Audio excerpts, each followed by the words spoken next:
டெல்லியில் தூய இருதயர் ஆலயத்தில் நடைபெற்று வரும் கிறிஸ்துமஸ் கொண்டாட்டம் பற்றிய கூடுதல் தகவல்களை அங்குள்ள நமது செய்தியாளர் நிரஞ்சனிடம் கேட்கலாம். நிரஞ்சன், டெல்லியில் கிறிஸ்துமஸ் கொண்டாட்டங்கள் எந்த அளவில் இருக்கு?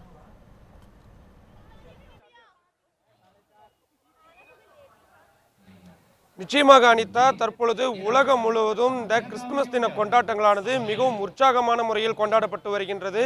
தலைநகர் டெல்லியிலும் கூட அதே மாதிரி தான். மிகவும் பிரசித்தி பெற்ற இந்த தூய இருதயர் தேவாலயத்தில் காலை முதலே தொடர்ந்து பக்தர்கள் அணிவகுத்து வந்து கொண்டிருக்கின்றார்கள். நேற்று இரவு சிறப்பு பிரார்த்தனைகள் பலவாறு நடந்த வண்ணம் இருந்து வருகின்றது. அதுமல்லாமல் இங்கு உள்ள இந்த பெரிய டிஸ்பிளே என்று சொல்லப்படுகின்ற இந்த இடத்தில்தான் இயேசு கிறிஸ்துவின் வாழ்க்கை முறையானது தொடர்ந்து ஒளிபரப்பப்பட்டு வருகின்றது. அதுவும் பல்வேறு மொழிகளில், இந்தி, தமிழ், ஆங்கிலம் உள்ளிட்ட பல்வேறு மொழிகளில் ஒளிபரப்பப்பட்டு வருகின்றது. நாம் தற்பொழுது கூட அந்த காட்சிகளை பார்க்கலாம். காலையிலிருந்தே வரிசையில் நின்று பொதுமக்கள் தொடர்ந்து தங்களது இந்த கிறிஸ்துமஸ் விழாவை மிகவும் சிறப்புடன் கொண்டாடி வருகின்றார்கள். இந்த நேரத்தில் புதுடெல்லியில் உள்ள அனைத்து தேவாலயங்களிலும் ஒரு முக்கியமான விஷயம் இடம்பெற்றிருக்கின்றது. அது என்னவென்றால், மழை வெள்ள பாதிப்பால் உயிரிழந்த தமிழக மக்கள் அனைவருக்கும் இந்த கிறிஸ்துமஸ் தினம் அன்று நாங்கள் அஞ்சலி செலுத்துவதாகவும் அவர்கள் தெரிவித்திருக்கின்றார்கள்.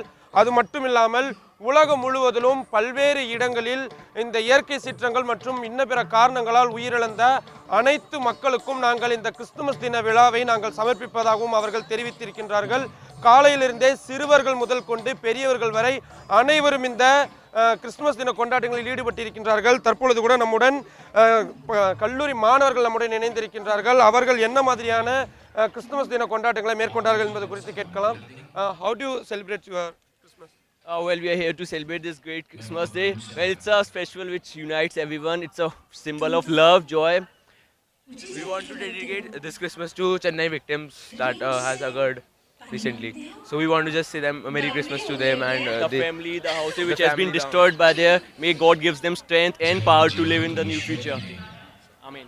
நிச்சயமாக அனிதா, நான் குறிப்பிட்டதை போலவே தான் இவர்கள் அனைவருமே இந்த தமிழகத்தில் ஏற்பட்ட மழை வெள்ள பாதிப்பால் உயிரிழந்த அனைத்து மக்களுக்கும் இந்த கிறிஸ்துமஸ் தின விழாவை நாங்கள் அஞ்சலி செலுத்துவதாக தெரிவித்திருக்கின்றார்கள். அதே போல கிறிஸ்துமஸ் தின கொண்டாட்டங்களுக்காக நாங்கள் செலவழிப்பதற்காக வைத்திருந்த அதிகப்படியான பணம் மற்றும் பொருட்களையும் நாங்கள் இந்த தமிழக வெள்ள பாதிப்பால் இறந்தவர்களுக்கு நாங்கள் சமர்ப்பிக்கவிருப்பதாகவும் அவர்கள் தெரிவித்திருக்கிறார்கள். அனிதா, நிரஞ்சன், உங்கள் தகவல்களுக்கு நன்றி.